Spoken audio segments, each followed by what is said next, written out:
présentation du plan de gestion des ressources humaines. Je vous lirai les instructions de la présentation et ensuite laisser les fiches se présenter. Vous disposez de 20 minutes afin de présenter votre solution au juge. Le temps commencera à s'écouler dès que vous débuterez la présentation. Je vous montrerai le temps restant à l'aide des cartons lorsqu'il vous restera 10 minutes, 5 minutes, 2 minutes et 30 secondes. Je vous indiquerai les 10 dernières secondes sur mes portes. Si l'un des membres de l'équipe continue de parler après la fin du décompte, des points vous seront enlevés. Le jury bénéficiera d'une période de 5 minutes afin d'éclaircir certains éléments de votre présentation.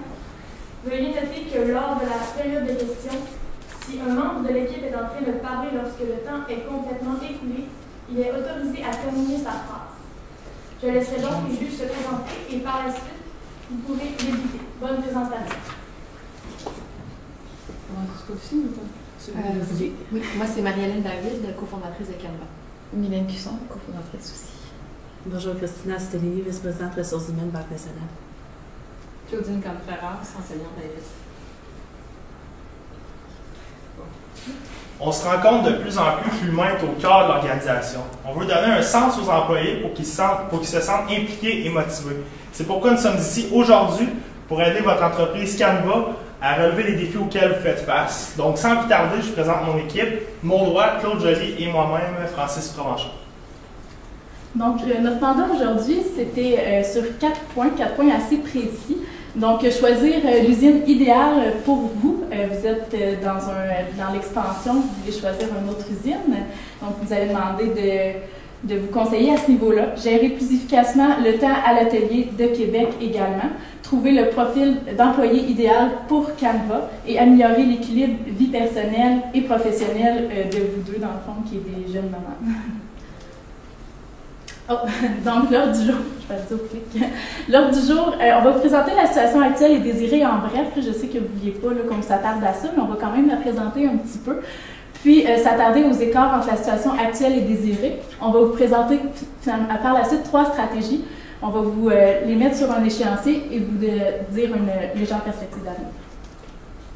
Donc, la situation actuelle, c'est que vous êtes une entreprise en pleine expansion, tout juste naissante, et vous avez présentement 2 employés vous-même ayant une vie professionnelle et personnelle très active. Et ce que vous désirez, c'est vraiment de choisir l'usine idéale et d'assurer un équilibre dans vos vies.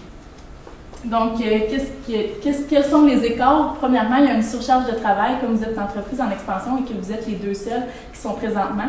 Ça fait un travail qui est très exigeant pour vous, autant au niveau de votre entreprise qu'au niveau personnel et votre travail à temps plein. Par la suite, réduire les risques d'un site unique. Vous avez seulement une usine qui est en Chine et donc vous voulez réduire les risques d'un site unique en vous expansionnant dans une usine à l'extérieur. Et puis finalement, vous voulez développer votre marque, au Québec, mais aussi au Canada, ce qui fait une plus grande surcharge de travail au niveau des communications. Donc, vous voulez engager un nouvel employé à ce niveau-là. Donc, on est là ici pour vous présenter des stratégies qui vont pallier ces écarts-là. Donc, pour justement arriver à pallier les écarts, si on veut, on a trouvé en fait 4 stratégies pour vous. Donc, la première, mettre du piquant. Ensuite, le gris à la mode. La troisième, un vent de fraîcheur. Et finalement, bâtir l'équilibre, qu'on va vous expliquer durant la présentation. Premièrement, mettre du piquant. Le choix de l'usine, on va vous dire un peu les points de chaque usine pour vous dire laquelle on a sélectionné pour vous. Premièrement, l'Inde. Ce qui rejoignait beaucoup vos valeurs, c'est qu'ils embauchent des femmes sans emploi. Et la proximité des matériaux, ce qui est très pratique pour vous. Par contre, le très gros inconvénient, c'est les délais de livraison. Étant donné que vous avez des produits personnalisés, vous ne pouvez pas prévoir d'avance qu'est-ce qu'il va y avoir. Fait qu'à ce niveau-là, c'était un gros inconvénient. Au niveau de la Tunisie, ils ont un grand atelier et une belle offre au niveau du prix des produits. Par contre, le prix d'envoi est extrêmement dispendieux. Et comme vous êtes une nouvelle entreprise, là, on sait qu'au niveau financier, c'est un gros inconvénient. Les tissus devront être importés et difficulté à avoir du cuir vegan. Encore là, c'est votre marque de commerce. Donc, ça devient un gros inconvénient à ce niveau-là de ne pas pouvoir les avoir, que ça soit plus compliqué. Ensuite, en Chine, vous avez déjà une usine en Chine qui fonctionne très bien. Par contre, ce que vous voulez, c'est vraiment réduire le risque de production dans un site unique. Donc, à ce niveau-là, ça ne fonctionnait pas. Et finalement, le Mexique, la distance est moins importante et le contact quotidien est plus facile. Étant donné que vous avez une vie très chargée et qu'on sait que vous voulez rétablir l'équilibre, c'est un gros point positif. Proximité des matériaux, ça aussi, là, ça aide beaucoup dans les délais. Et l'accord de libre-échange qui fait que les prix sont beaucoup moins coûteux. L'inconvénient majeur, c'est qu'il y a eu une communication plus difficile récemment parce qu'il y a eu un tremblement de terre. Par contre, c'est un événement récent, donc ça va se rétablir. Donc on pense que c'est un inconvénient là, qui va venir se rétablir tout seul au fil du temps assez rapidement. Donc nous, mettre du piquant, on vous dirait de choisir le Mexique. Ensuite, comme deuxième stratégie, le gris à la mode. En fait, qu'est-ce qu'on vous propose? C'est une embauche d'une personne retraitée pour l'Atelier de Québec. Pourquoi une personne retraitée? En fait, on sait qu'il y a un grand vieillissement de la population québécoise. Il peut y avoir aussi une pénurie de main-d'œuvre. Donc, on voit une tendance actuelle d'embauche des personnes retraitées de plus en plus. Donc, ça augmenterait également votre responsabilité sociale, l'une des valeurs de votre entreprise, en allant permettre à des personnes de s'épanouir au sein de votre entreprise. Donc, c'est vraiment la personne qui serait là à temps partiel. Donc, qu'est-ce qu'on a pensé aussi pour pas, par exemple, qu'elle s'ennuie sur long terme? Par exemple, ça peut être une personne qui travaille 2 journées semaine ou 2 personnes qui travaillent une journée ensemble. Donc, c'est vraiment à l'atelier où en fait, ils vont comme préparer les commandes, assurer la qualité du produit. Donc, vraiment des tâches assez simples, si on veut, mais que pour une personne retraitée, ça pourrait être le fun de venir faire un 2 jours par semaine. Donc, le recrutement, on ne parle pas d'un recrutement qu'on irait sur Facebook, tout ça, parce qu'on veut toucher plus cette population-là. Donc, vraiment un recrutement qui on parle des journaux. On sait que les personnes retraitées, souvent, ils lisent plus les journaux papier. Donc, dans les centres communautaires également, les clubs de loisirs. C'est sûr que le recrutement, on ne voudrait pas faire une certaine discrimination dans l'affichage de poste, mais juste, par exemple, mentionner dans l'affichage de poste, en fait, qu'on recherche des personnes qui ont du temps libre à donner, à être payés, en fait, là, mais dans leur semaine, et que les besoins varient vraiment selon la demande, parce qu'on sait que ça peut fluctuer. Donc, la personne serait prête à s'engager la semaine, par exemple, venir faire un lundi, un mardi, ou peu importe selon vos besoins. Et compétences salaire, c'est vraiment, comme j'ai dit, c'est des tâches assez simples, mais qui demandent quand même une minutie, souci du détail, et avec un salaire d'assez basique, là, de 12 à 13 $ de l'heure qu'on vous propose. Par la suite, un vent de fraîcheur. Vous avez parlé, comme je l'ai mentionné un peu plus tôt, vous prenez de l'expansion au niveau de la communication. Donc, vous allez avoir besoin d'aide à ce niveau-là. Donc, vous avez demandé de vous conseiller sur quel type d'employé vous voudriez sélectionner pour participer à votre entreprise, dans le fond. Vous vous demandiez si vous alliez vers un consultant externe, si vous alliez vers quelqu'un qui a de l'expérience ou un stagiaire. Nous, ce qu'on vous conseille, c'est d'y aller vers un stagiaire, premièrement parce que vous voulez quelqu'un à assez terme pour janvier. Donc, les stagiaires, c'est quelque chose qui est plus facile à acquérir. Un stage qui est rémunéré à la fin du baccalauréat. Vous avez la chance aussi de venir de Québec, une ville qui est à côté de l'Université Laval. Donc, c'est plus facile de faire un partenariat aussi, d'afficher sur l'intranet. Vous avez une grosse université à même votre ville, donc c'est intéressant de pouvoir contribuer au succès aussi des étudiants d'ici. D'offrir la possibilité d'un emploi à la fin d'un stage, c'est toujours quelque chose qui est très valorisé pour les étudiants qui recherchent un stage. Depuis que vous êtes qu'il y a quelqu'un qui part ça s'en vient. Donc, c'est sûr que vous allez peut-être avoir vous allez avoir probablement besoin de quelqu'un à long terme, qui va faire du temps plein éventuellement pour vous remplacer quand vous allez tomber en congé de maternité. Donc, un stagiaire, ça permet de le former vraiment sur votre entreprise, de l'intégrer à votre entreprise. Surtout que vous êtes dans le processus aussi avec la nouvelle usine, vous pouvez déjà l'intégrer lui montrer, dans le fond, là, il serait plus un spectateur, mais ça lui permettrait de voir le processus de comment fonctionne votre organisation en partant. avec un salaire qui est moindre. Comme vous êtes une entreprise qui démarre, dans le fond, vous ne pouvez pas vous permettre de payer quelqu'un qui a beaucoup d'expérience. Donc ça permet d'avoir un salaire aussi qui est moindre. Le profil qu'on rechercherait, vous hésitiez communication, marketing ou graphisme. Nous, on pencherait vers la communication, étant donné qu'il va être beaucoup dans la publicité, faire des graphiques. Ça touche un peu les deux. Et la communication, ils travaillent beaucoup aussi faire de l'événementiel, fait qu'approcher des partenaires, ils sont très axés là-dessus, donc on va pouvoir faire plus d'une tâche. Et les stages en communication ne sont pas nécessairement tout le temps rémunérés, donc quand on rémunère, c'est beaucoup plus facile d'aller les chercher aussi. Et ça permet de pouvoir le garder aussi. On pourrait rajouter dans l'offre un atout technique en mode ou expérience en graphisme. Ceux qui s'en vont en communication, souvent, ils ont fait soit une technique en sciences humaines, mais il y en a qui ont fait des techniques en mode, puis ils poursuivent à l'université en communication. Donc, le mettre comme atout dans votre offre, pas comme préalable, parce que c'est pas toutes les études en com, là, sinon on restreint beaucoup le bassin, mais comme atout, des fois, c'est le fun, surtout que vous confectionnez des sacs à main, ça fait que c'est vraiment plaisant là, pour ceux qui aiment la mode. Et expérience en graphisme, vu qu'il va falloir faire les publicités. Donc, les compétences par la suite, vous en avez déjà mentionné plusieurs là, sur votre cas, dont l'autonomie, intéressée à la mode, créatif, qui rejoint votre valeur de créativité. Maîtrise de la langue française. Nous, on rajouterait, c'est sûr, le bilinguisme, étant donné que vous voulez vous étendre au Canada, que vous traitez avec la Chine, éventuellement une autre usine, ça va être important qu'ils parlent très bien l'anglais aussi. Donc, c'est à rajouter là, dès le départ dans l'offre d'emploi, parce que si vous continuez en emploi avec cette personne-là, ça va être important qu'ils parlent anglais, dans le fond. Comme quatrième stratégie, désolé, bâtir l'équilibre. En fait, vous vouliez trouver des manières innovantes, créatives. Donc, concernant la vie personnelle et professionnelle, ce qu'on vous proposerait, en fait, c'est de mettre un certain cadre, des balises, parce qu'on sait que ça peut être parfois difficile de concilier les deux. Déjà, vous êtes déjà à l'emploi.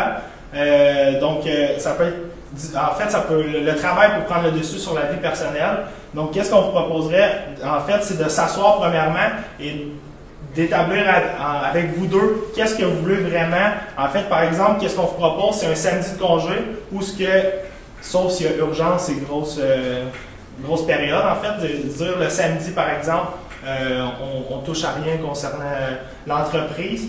Ensuite, qu'est-ce qu'on vous proposerait aussi? C'est par exemple, les courriels, d'arrêter d'y toucher complètement après 20 heures.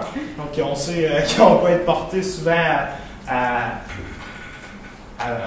y toucher. Aussi, on sait qu'une mère est bientôt une autre maman. Donc, établir une pièce dans l'organisation, en fait, à l'atelier, pour vraiment une pièce consacrée aux enfants, parce que des fois, si vous avez vraiment besoin d'y aller avec votre enfant qui a une urgence, peu importe, donc il y a une place au moins attitrée, donc être moins inconvénient avec ça. Et qu'est-ce qu'on proposerait aussi, c'est si possibilité il y a d'avoir à votre travail actuel de faire comme du temps partiel, si on veut, 4 jours semaine pour être en mesure de donner plus de temps, là, étant donné que la demande va probablement augmenter. Là, on sait que ça peut être pas toujours évident, mais c'est une de nos propositions. Donc, tout ça sur un échéancier. Dans le premier mois, ça serait de commencer à recruter le stagiaire, étant donné que les stages, ça va commencer en janvier. Donc, approcher l'Université Laval. Aussi, là, pour aller sur les réseaux sociaux, les jeunes sont beaucoup là-dessus, donc on peut aller les rechercher comme ça. Affichage pour l'aide à l'atelier. Cette personne, on va vous voulez avoir une nouvelle personne assez rapidement. Donc, commencer l'affichage et faire un premier contact avec l'usine choisie. Et ensuite, établir les règles de la conciliation. Tu sais, vraiment ensemble, vous êtes deux amis qui avaient fondé une entreprise. Donc, vraiment, de s'assurer que les règles sont bonnes pour tout le monde et que ça convient là, aux deux personnes. À moyen terme, on parle d'un échéancier de 1 à 4 mois. En fait, ça va être de faire le choix du stagiaire et de faire une bonne accueil. C'est sûr qu'on voulait choisir un stagiaire qui va rester et l'accueil est importante à ce niveau-là pour que la personne reste. Donc, que vous soyez préparé à son accueil, qu'elle ait par exemple la pièce ou qu'elle peut travailler. Ensuite, c'est de faire l'embauche et la formation de l'aide à l'atelier. Donc, déjà, déjà avoir trouvé une personne et faire son embauche et former. On s'entend que la formation s'éternisera probablement pas, mais c'est vraiment qu'elle fasse vos standards de qualité pour vraiment que ça se reflète comme si c'est vous qui le faisiez. Ensuite, continuer de poursuivre les démarches avec l'usine au Mexique, comme qu'on vous proposait, donc établir encore le contact avec eux. Et préparation du congé de maternité, qu'est-ce qu'on veut dire par là? En fait, c'est s'assurer que le stagiaire va prendre la relève pour ensuite, une fois en congé de maternité, puisse exécuter les mêmes tâches. Par la suite, sur du long terme, on parle de 4 mois et plus, aménagement d'une salle pour enfants, ça va vraiment dépendre selon vous. C'est sûr que pour l'immédiat, avec un très très jeune enfant, ce sera peut-être pas ce qui est prioritaire en fait. L'objectif de cette salle-là, c'est vraiment comme l'a dit mon collègue, c'est si vous avez un inconvénient, vous devez vous rendre au travail, que vous pouvez installer votre enfant devant un petit film ou quelque chose, le temps que vous fassiez ce que vous avez à faire à l'atelier. Départ en congé de maternité, s'assurer que le stagiaire est prêt pour prendre en charge votre travail. Donc, renouvellement du contrat de travail du stagiaire aussi. Il va devenir un employé de votre entreprise si vous décidez de le garder sur du moyen long terme. Donc, renouveler le contrat, discuter du salaire avec lui, de ce qui s'attend qu'est-ce qui s'attend par rapport à ça. C'est sûr que si le stagiaire ne convient pas, vous pouvez réafficher pour avoir un stagiaire, c'est sûr que là, vous allez être parti. Cependant, on a bon espoir là, que le stagiaire il va être bon parce que vous allez avoir fait une bonne sélection et il va être là pendant 4 mois en stage, donc avec vous, avoir l'entreprise. Et c'est d'où l'importance qu'il voit toutes les facettes de l'entreprise pour qu'il s'imprègne. Vous avez des valeurs qui sont le fun pour les jeunes aussi, qui sont très jeunes. Là, donc l'imprégner comme ça, ça va le rendre motivé à rester. Suivi avec les nouveaux employés sur leur satisfaction, autant pour les retraités que pour le stagiaire. Après 3-4 mois, on vous conseille de le rencontrer, de savoir s'il est satisfait de son emploi, s'il y a des choses qu'il voudrait modifier, s'il y a des choses qui lui déplaisent dans son emploi pour vraiment s'assurer un suivi avec lui. Ensuite, assurer des rencontres mensuelles avec les employés. Vous n'êtes pas habitué nécessairement d'avoir des employés, étant donné que vous fonctionnez toutes les deux. Et c'est important d'avoir des rencontres pour leur donner un suivi de où vous voulez vous en aller aussi avec l'entreprise. Quand on est un employé puis qu'on reste dans nos petites tâches, mais qu'on ne sait pas où l'entreprise s'en va, des fois c'est difficile après un certain temps de rester mobilisé dans l'entreprise. Donc les rencontres, c'est vraiment pour assurer un suivi au niveau de l'usine, qu'est-ce qui en vient de la production, vraiment les intégrer à votre entreprise, étant donné que c'est une entreprise récente. Vous avez parlé d'une question de masse salariale, de budget, donc on trouvait que c'était important de le faire. Donc, on est évalué approximatif, c'est pas coulé dans le béton, mais c'est les chiffres que ça ressemblerait. En fait, c'est le salaire de la personne retraitée. Donc, on l'évalue à environ 12,50 $, environ 16 heures par semaine. Donc, à l'année, sur 52 semaines, on parle d'environ 13 600 $. Ensuite, le salaire du stagiaire en communication, on l'a mis à environ 15 $, c'est environ un salaire de stagiaire, fois 24 heures, qui fait environ 2 à 3 jours semaine. Par exemple, vous êtes avec 2 jours, et il peut quand même continuer seul une journée par semaine. Donc, on l'évalue sur 4 mois, donc 16 semaines, donc 5 760 $. Et finalement, le salaire de l'employé en communication, en fait, c'est le stagiaire probablement qui va prendre la place pour un employé en communication. En commençant, on prévalue environ 20 $ de l'heure fois 40 heures, donc sur un an, donc à environ 41 600 $. Donc, et finalement, pour la dotation, là, pour la personne retraitée et le stagiaire, on parle d'environ 1 500 $. On parle de l'affichage dans les journaux, par exemple, ou des choses comme ça, la dotation. Puis le recrutement aussi, ça va prendre de votre temps de sélectionner le candidat qui a vraiment vos valeurs.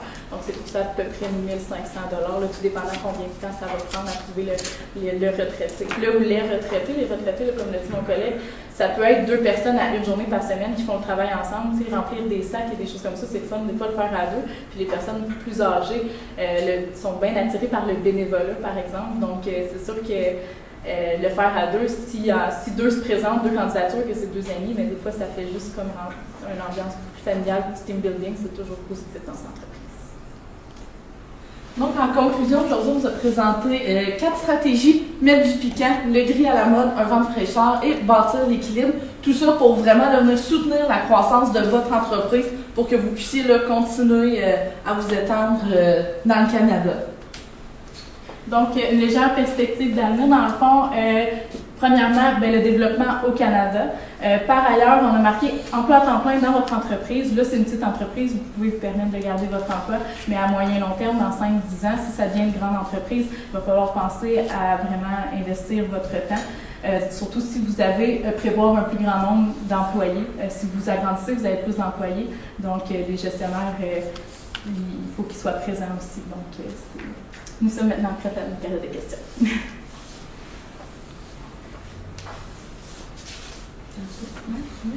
Moi, j'en ai une.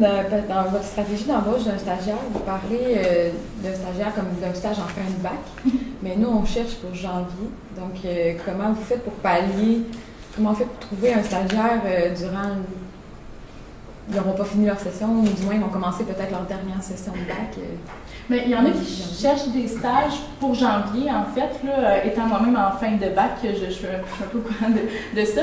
Il y a des entreprises qui affichent en novembre pour des stages à l'hiver. Ça arrive assez fréquemment. Il y a tout le temps des étudiants qui sont disponibles, qui cherchent un stage. C'est sûr, à l'automne, c'est plus difficile un stage. C'est plus l'hiver, l'été, mais c'est pas trop tard l'hiver quand même pour les stages. Puis si je peux rajouter quelque chose aussi, c'est qu'en fait, un stage, on peut également le faire à temps partiel.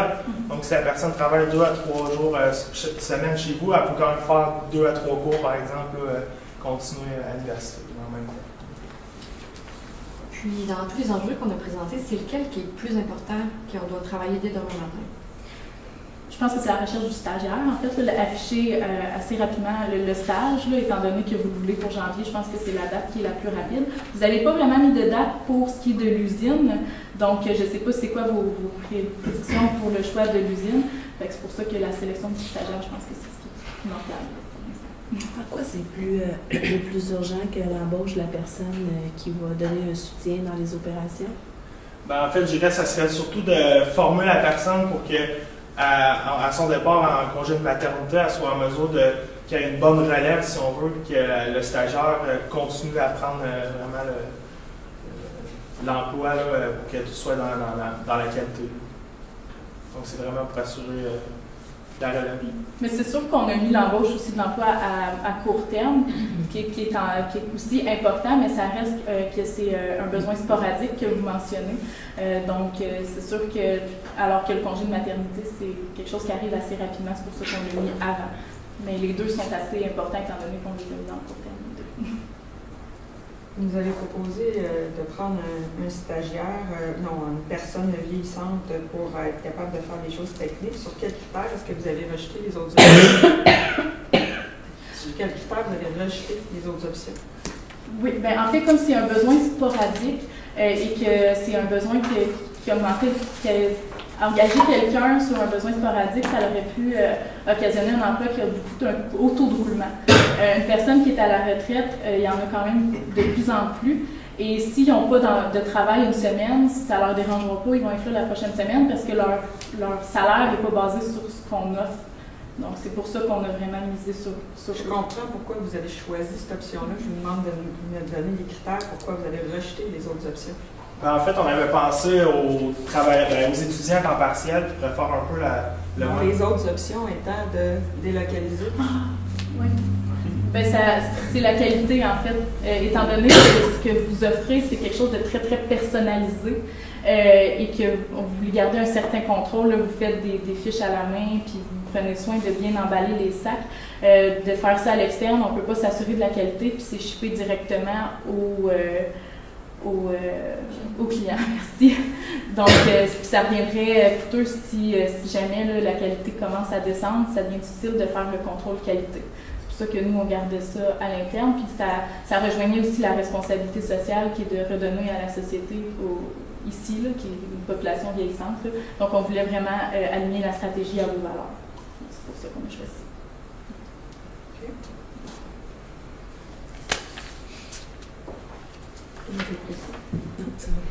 Moi, j'ai une autre question. C'est intéressant de ne pas prendre une courriel après 20 heures, mais on a un problème avec le décalage horaire. On vous l'a dit que c'est nécessairement, on est obligé de travailler de nuit. Vous avez décidé d'abolir le décalage horaire.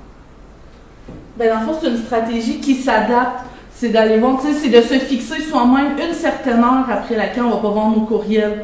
Donc, tu sais, c'est vraiment en fonction de leur horaire personnel, de se fixer une heure après laquelle ils n'iront pas le 20h, là, c'était plus une idée. Là.